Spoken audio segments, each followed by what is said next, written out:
Life's unexpected twists and turns can make that happen. To those who stayed in touch, I appreciate it. There isn't enough time for the love you send. Seasons change, and so have I. You don't need to wonder why there's no time left. No time left for you. Picture a typical family. I'm the father, Trevor Fruiton, a 45-year-old guy with a receding hairline, in decent shape, but no six-pack abs. I could stand to lose 10 pounds and prefer contacts over glasses. I still don't need reading glasses. The mother of the family, Michela, is also 45 and has a slight tummy and a well-rounded figure, a look I prefer. She's an average woman, not strikingly beautiful or ugly, who wears glasses and insists on her full name. Then there's our 21-year-old daughter, Allie, a smart college senior who's gained some weight since her high school volleyball days. She's fiercely independent and vocal about women's rights, though she still relies on us. I'm the only one working, and finances have been tight. I didn't want Allie burdened with student debt, so she lives at home. But that doesn't mean Michela or Allie don't enjoy nice things. I drive an old F-150, while they have fancy luxury cars. Our home has little equity, and they funded their lifestyle with home equity loans. Our neighborhood is like many suburban areas, with occasional block parties. We're not particularly close to our neighbors, except for the neighbors next door, whose daughter Sally is Allie's best friend. After Allie started college, I felt lost. We had spent so much time together, and now there was a void. Even my volunteer work didn't seem to help, so one night I asked her if she was happy. I inquired, "Michela, are you happy?" She replied, "Happy with what?" I continued, "Your life. You've pulled away from me and lost your spark. I miss the time we used to spend with Allie. I guess I'm bored. How about us? Is there something I'm doing or not doing for you?" Michela assured me, "We're fine. I have no complaints. Why all the questions? I just want you to be happy. Maybe you can find a counselor to help you find balance and improve your mood." I pondered. "I'm not sure. I'll think about it." With a little chill in the air, I dropped the subject. However, 2 weeks later, Michela started weekly sessions with a life coach. You might think that I hoped things would heat up in our bedroom, but no. We maintain our usual twice-a-week intimate schedule. Are we normal? I have no idea. I've never discussed my life in bed with anyone, and I don't pry into my friends' intimate details. Mark and Cindy, our neighbors to the south, are in their 60s. Mark is not the handiest guy, and Cindy loves to bake, which has led to a few extra pounds for me. One day, I was working on Mark's sauna pump, and I overheard a conversation. They discussed, "Our sliding patio door is making that scratching noise again. Unless Michela is back from her mother's, it must be Allie. Haven't seen him in a while, so I'm sitting in the backyard gazebo. I overheard Allie's conversation. She mentioned, he's inside somewhere. His car is still here. I couldn't believe my ears as I heard her say, "God, Mom, you're outdated. Give Max a try. Sally says he's a wild one, and make sure you're satisfied." Maybe this is what you need to spice things up in the bedroom. You've been complaining to our daughter about our love life. That's just not right. I know you should think about it. By the way, Dad told me he's going hunting next weekend. I'll have Jeff invite Max over. He might be scrawny, but he's into you. Sally also mentioned that his size is just right for some fun. I was fuming, thinking, so my daughter is trying to set Michela up with Jeff's friend? You don't have to do anything, but since you've never tried anything like that, consider experimenting with Max. I was seething, and the next pause was due to my boiling anger. The BCH and her offspring are plotting to end my marriage. What did I do to deserve this? Okay, well, let me know. Love you too. Bye-bye. I was really angry. I'm fortunate I didn't injure myself while fixing that frustrating pump. Things were miserable at home all week. I went out of my way to annoy Michelle and Allie. It worked, and I spent most of the week in my office or out in the garage. I've also sharpened and cleaned my power tools. I didn't postpone my hunting trip, though. I had someone keep an eye on Michela's activities. Seeing pictures of Allie, Jeff, and a skinny guy entering the house around noon on Saturday wasn't a good sign. Allie and Jeff left around 2, and the skinny guy left at 4. When I returned late Sunday, Michela was trying to be affectionate, but I wasn't having it. While it didn't confirm anything, I noticed Michaela was sitting strangely, with her legs crossed and leaning left more than usual. She seemed a bit uncomfortable. Later in the kitchen, Allie sealed their fate by playfully slapping Michaela's behind, and they both giggled with fake coughs. I felt a weight on my chest, and I worried that the people I was hunting with might have exposed me to something. I decided to sleep on the living room couch to avoid Michaela. In the morning, I announced that I was going to the doctor with a fake illness, claiming I had trouble breathing. My boss had no issue with me taking the day off. My plan was to pretend to have COVID, which would give me time to move forward with my exit strategy. With accumulated sick leave and vacation time, I could take enough time off to reach our traditional Christmas Eve dinner. Announcing a COVID diagnosis usually keeps people at bay. Did I actually have COVID? I wasn't sure. I was fully vaccinated and felt healthy, but my heart was broken, and I wanted to part ways with 4 people while my lungs were fine. I checked into an extended stay hotel. There was no reason for me to live like a pauper. Michaela seemed relieved when I told her I'd be out of quarantine in time for Christmas Eve. She and her daughter called me twice a day. To avoid revealing my plans, I was polite, but pretended to be tired to get off the phone. I spent my time plotting revenge and making preparations, like updating wills, beneficiaries, and emergency contacts. Apartment hunting was challenging and drove home the finality of my decision to divorce Michaela and push Allie into the real world. When you're consumed by anger, all sorts of thoughts cross your mind. Most of them could land me in jail, which didn't align with my future plans. The idea of hiring an escort to trap Jeff came from watching a news story about a company that did the same to get rid of unwanted employees. It was a double-edged sword that would also hurt Allie, which, in my opinion, she deserved. Our artificial tree was lit up with blinking red, white, and green lights, and pine cones gave off a holiday scent. We gathered around the dining room table for our Christmas Eve tradition, which we had maintained for 23 years. The first 2 years were without Allie. Michaela had cooked a meal, which was now in front of us. Normally, we'd offer a short prayer of thanks, but not this time. I stood up to speak, but it wasn't going to be a cheerful toast. I began by asking Jeff about Heather, and as I did, his face lost color. Allie turned her curious gaze toward him.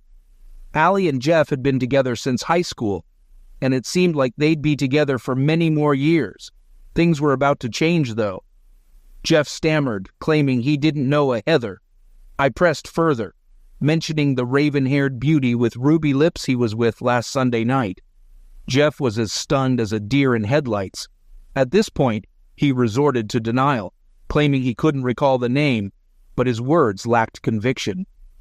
I confronted him with an audio clip from my cell phone, where a voice could be heard saying, "OCK, Heather, you're awesome, don't stop. God, I'm CM again." After turning off the recording, it was clear that the voice was Jeff's. Allie went into a rage, accusing him of deception and demanding that he leave. Before Jeff could get up, I stood behind him and pushed him back into his chair. Jeff and I prevented Allie from attacking him. I instructed Michaela to take our daughter into the other room and calm her down, explaining that I and Junior were going to have a talk. Michaela escorted Allie out of the dining room and into the kitchen. It wasn't done quietly, as Allie's string of 4-letter words echoed off the walls. It only took a few minutes to explain to Jeff how things would unfold. He was to warn Max to stay far away from me, or Max would deeply regret his existence as a man. Jeff understood where he stood and what limited options he had from my perspective. A manila envelope moved, and Jeff agreed to do one last thing for me. I called out to the kitchen, asking Michaela to come back in with Allie. They both looked shocked and tearful. Let me explain how I got that recording. Jeff, her name isn't Heather, and I don't know her real name. She's an expensive escort, I must add. I hired her to seduce you and record the encounter. There's also a video if you'd like to watch it. Allie exclaimed, "Daddy, what the hell? You hired her?" I admitted, "I did, sweetie. How does it feel to be betrayed, stabbed in the back?" Michaela made a tiny noise, and Allie's eyes briefly darted toward and away from her mother. Both women were in tears. "Jeff, do you have something to say?" I turned on the video mode of my cell phone camera. Jeff stood up, took the folder in front of him, and then addressed Michelle. "Michelle Fruiton, you've been served." As he handed the folder to Michelle, I wasn't sure if she would vomit or faint. She would likely do one or the other shortly after regaining her composure. The pine cones couldn't compete with the impact of Jeff handing Michelle divorce papers. While Allie and Michelle consoled each other in the master bedroom, I took charge outside. Allie's Audi, an early graduation gift, was loaded onto a carrier and driven away. Everything from her car was left in a trash bag on the front porch. Michelle's BMW followed soon after, but the difference was that her things were moved to a 23-year-old sedan, symbolizing our 23 years of marriage. My lawyer reminded me that I still had to provide transportation for Michelle. With our credit cards paid off and canceled, both of Allie's cards were canceled since I was the co-signer. I took another shot of bourbon. Cell phones were canceled as well. I had to give Michelle a basic phone with limited talk time and text messages. Allie received no such consideration. Both kept their iPhones with all the bells and whistles. In the garage, there was a for sale sign that I swiftly planted in the front yard with a few hits of my hammer. I couldn't actually sell the house yet, since Michaela's name was on the title, but I wanted her to know what our future held.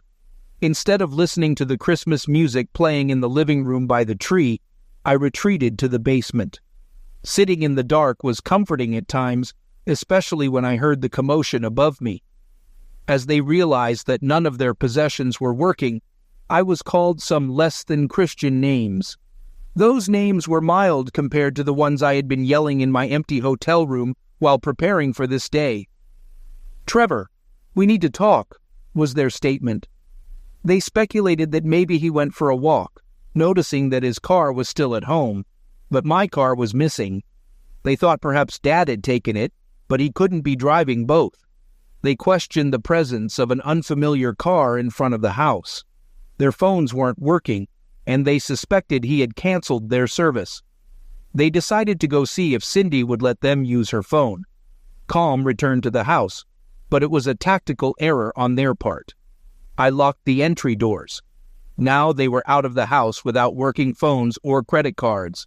Both left their purses inside, so they had no identification on them. I felt no remorse when I shredded their driver's licenses. It may be petty, but I'm sure it will cause them discomfort as they try to rebuild their lives. Refilling my shot glass, I turned on the television and watched a few minutes of a cheesy feel-good special. Our situation couldn't be farther from the heartwarming story on screen. Sitting in silence seemed like a better choice. There was a commotion at the front door when Michelle and Allie returned. It was then that Michelle's daughter, whom I no longer claimed as my own, realized what was in the trash bag on the porch. Allie shrieked, "Oh my God, this is everything I had in my car. Daddy got rid of my car. Michelle wasn't buying it. He wouldn't do that. It's just not something he would do." "Well, Mom, maybe the reason your car is missing is that he sold it too. I'll be mad if he did. I loved that car." With the doorbell ringing every 2 seconds, it was hard to catch all of their conversations. Michelle was furious. "Trevor, open this door right now. It's freezing out here," I shouted back at them. "Well, Mitch, the keys to your new car are in the ignition. That orange and green Malibu parked in front of the house is your new set of wheels. All your belongings from your old car have been moved over. I'm told the heater takes a while to warm up. It has a full tank of gas. Maybe you could offer your Estimax and stay at his place. He probably still has a thing for you." One yelped, "Lock," and the other said, "He knows." "Trevor, please let me explain." Michelle made a feeble attempt to extend the conversation. A few seconds of silence passed, and Michelle tried a sweeter voice. "Trevor, I know you can hear me. Say something. Merry Christmas. You better leave, Mishi. And take that woman with you." A few minutes later, the old Malibu roared to life. It sounded like it needed a new muffler, but I wasn't surprised, as the guy practically gave me the car to get it off his hands. It wasn't getting fixed on my dime. Without any fanfare, the two traders drove away from the house. It had been ages since I heard about anyone dying from carbon monoxide poisoning due to their muffler. Maybe I'd get lucky. Probably not. About an hour later, I noticed my father-in-law's phone number lighting up my cell phone. We've never been close, but we tolerate each other. After considering whether to answer, I let it go to voicemail. Hey Trevor, I've got a couple of upset women here. Thought you might be able to shed some light on the situation. Call me. By the way, Merry Christmas. I muted my cell and sipped some spiked eggnog. Gradually, I came down from my adrenaline rush. The blinking lights of the fake tree put me to sleep. The sun was shining on this cold Christmas morning. All the dishes were still on the dining room table, but the microwave did a good job of heating up my ham and cheesy potatoes. Ham and cheesy potatoes work any time. There were gifts waiting to be opened, but Santa left me nothing, as those gifts under the tree were meant to be opened after dinner. Had anyone even noticed? I hadn't given a single gift to any of them, and I didn't open theirs. Instead, I gathered my most cherished belongings. I didn't include any photos of the family. Any that I found were now scattered on the ground. It took Michela a few days to find me at my hotel. The sun had set, and there was a bitter breeze. I left the latch on when I answered the door. I half expected another poinsettia sales pitch for a youth sports team, but it was a pale-faced Michela without her usual makeup or done-up hair. Michela pleaded, "Trevor, please don't close the door." I didn't close it as I replied, "What do you want, Mishi?" She asked, "A chance to explain. Can I come in?" I firmly responded, "No." She continued, "Please, Trevor. Your neighbors don't need to hear this." I replied, "What part of no don't you understand? I'd be happy to explain it to you." Michela sighed, "Okay, let me start by saying how sorry I am. I can't explain my actions." I asked, "What actions are you talking about?" "Mishi, please," I urged. "Trevor, not out here. Let me come in and talk about it." She revealed softly, "Having closeness with Max." I reacted, "You had something with Max? Well, don't that beat all?" Her eyes widened as I continued. "You didn't know?" She admitted, "I suspected, but now it's confirmed. Actions have consequences. Wait, you were going to divorce me without any proof?" I replied, "Guessed right, didn't I? Have you found an attorney yet?" She responded, "I'm working on it, but we don't need a divorce. I'll do anything you want to save our marriage." I said, "A little late for that. Why didn't you decide to do anything to save our marriage a month ago?" "I know why. It's because you're selfish and think you're above consequences. You thought you could do whatever you wanted without repercussions. Did you? Tell me immediately. A day later? A week later? How many others have there been?" Michela recoiled at the venom in my voice. "That was the only time. You have to believe me. One stupid decision shouldn't doom our marriage." I pressed, "Which stupid decision?" "I count many. Planning to cheat might get you a reprieve. Cheating is a deal breaker. Hiding your cheating ensured no chance of reconciliation. Worst of all was involving your daughter, as I want nothing to do with her anymore. This is all on you. If you had kept your bedroom matters private, she would have never been involved. I hate you."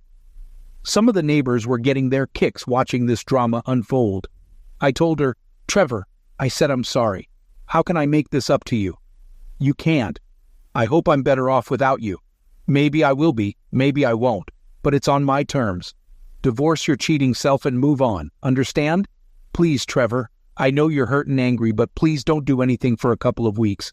It was just one afternoon. What can I do to convince you?" I replied, "Just leave and never bother me again. Now, if you'll excuse me, halftime is over, and the bowl game is starting again. Thanks for stopping by. Not." I closed the door. Michela knocked and begged softly, but my noise-canceling headphones did their job. I don't know how long it lasted, but she wasn't there in the morning.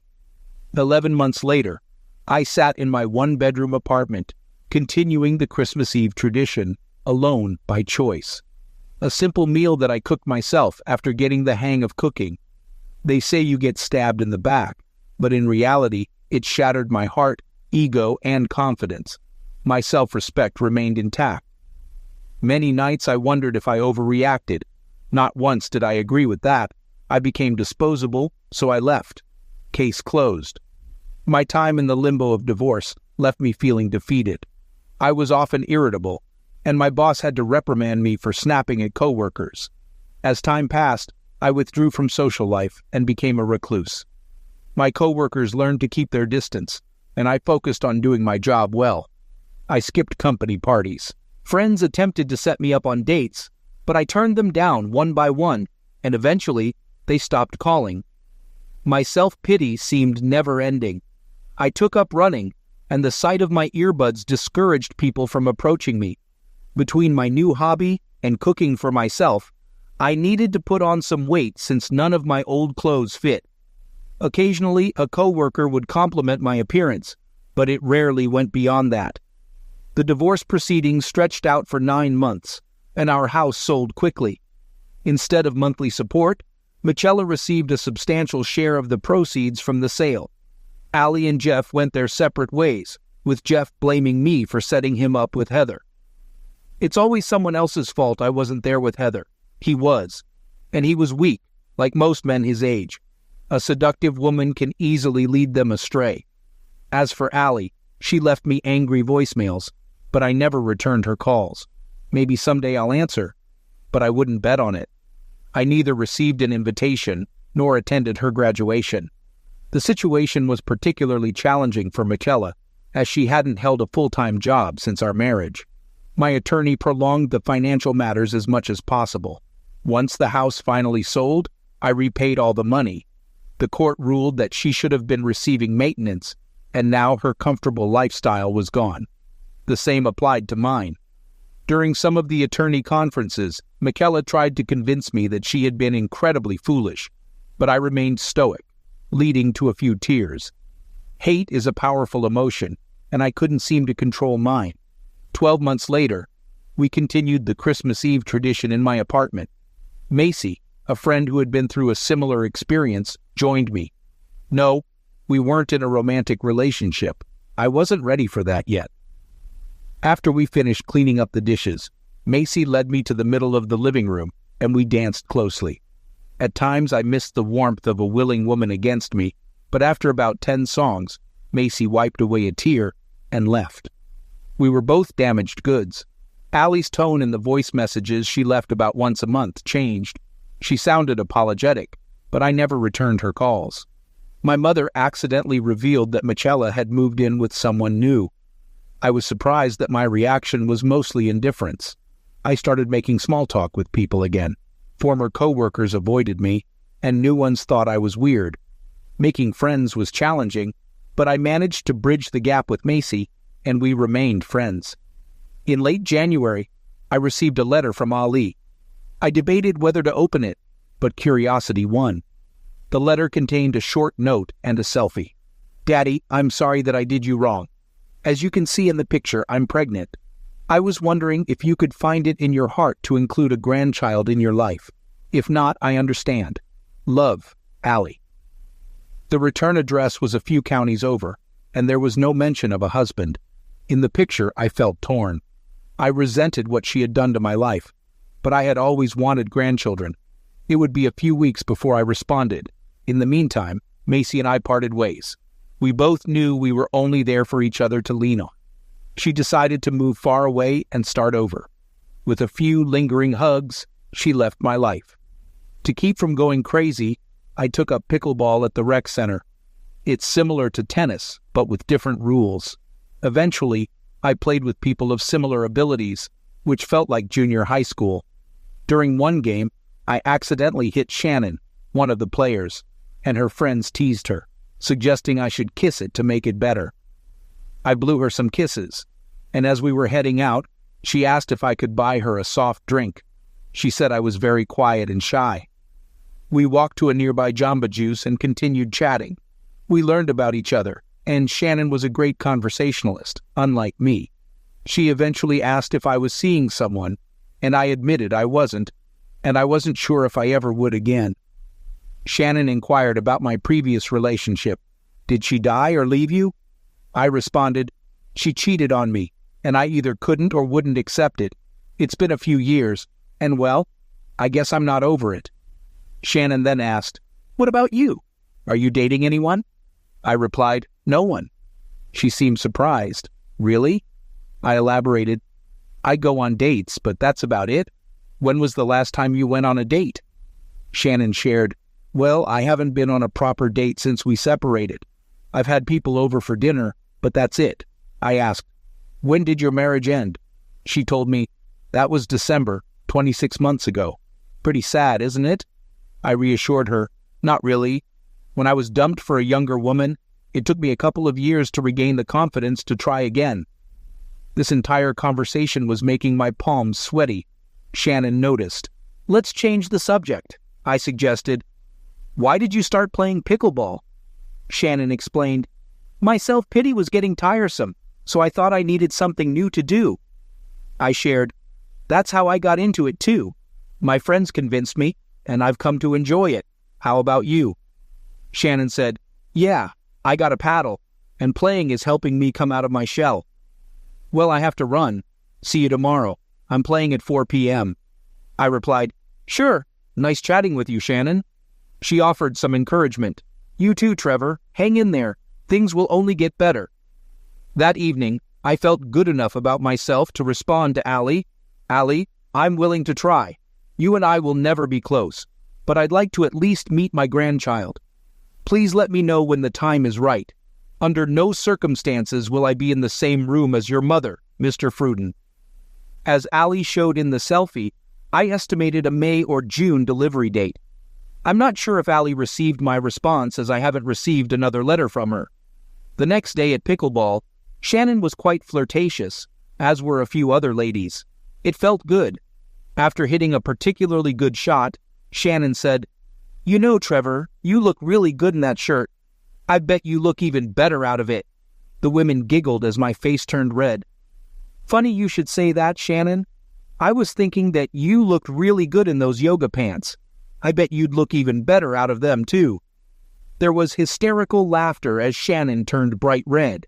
Then the ladies started chanting, Take 'em off! Take 'em off! Take 'em off! I obliged and took my shirt off. Shannon shook her head vigorously while wagging her finger at me as if I was in trouble. A few of the ladies whistled. As I put my shirt back on, Shannon mouthed, You're terrible, at me. I blew her a kiss. After the games, there was some light-hearted banter among the ladies, with one of them joking about looking great out of yoga pants. Shannon patiently waited her turn. I engaged in a friendly conversation, and eventually, Shannon asked if I'd buy her a soft drink. I responded saying, I was just about to ask you. Shannon playfully remarked, Nice. Yoga pants, huh? Pretty proud of yourself, aren't you? As we enjoyed our drinks, I mustered the courage to ask Shannon out for dinner and a movie, fearing rejection. Thankfully, she agreed, and having been out of the dating scene for over 27 years, I felt clueless, awkward, and scared initially. But with time, I began to relax, and my previous upbeat personality started to emerge. After several dates, Shannon suggested I spend the night. One evening, Shannon surprised me with a personal question. She asked, Who were you thinking of when we were intimate? I had to pause and appreciate you. I wondered what you saw in a person like me. I replied, A mirror reflection. Our passionate connection grew, and we became more intimate with time. Shannon eventually introduced me to her family and grandchildren, which was initially awkward due to their protective nature. However, as time passed, they accepted me. In early June, Shannon cuddled up to me in bed and suggested celebrating our closeness. As the moment grew more passionate, I realized what she meant, and I shared my knowledge of Ali giving birth to a girl 2 days ago. Our passions flared briefly, and then we made love for an extended period. The next day, I sent flowers to Ali to acknowledge her new motherhood. A day later, I received an overnight letter from Ali, expressing her sincere apologies and the desire to reconnect with me. She mentioned her understanding of the lessons I tried to teach her and the changes she had undergone. She also mentioned her daughter, Bonnie, and the possibility of us reuniting. I shared the letter with Shannon, who found Ali's words sincere and asked me what I intended to do. I expressed my concern about the impact on my relationship with Shannon and received a warm hug and a loving kiss in response. Shannon emphasized the need to let go of the past so that our relationship could flourish. With Shannon by my side, I knocked on Allie's door, surprising her. We shared affectionate cheek hugs and entered her apartment. I held Bonnie and she didn't cry, reminding me of how small babies' hands and feet are. Shannon brought up Allie's marital status, and Allie explained that Bonnie's father was reluctant to commit. Throughout the evening, Allie and I kept our distance. Before leaving, Shannon urged me to express my love to Allie, and I returned to Allie's apartment to give her a hug and tell her that I still loved her. 6 months and a few weeks later, the traditional Christmas Eve dinner was hosted in my apartment, with Shannon, Allie, and me holding Bonnie. I delivered the Christmas blessing, and we all dined and exchanged gifts. Shannon and I spent the night at her house, marking a change in our relationship. 12 months later, we celebrated Christmas Eve at Shannon's house, and life had moved forward. I had found contentment in my life's new chapter,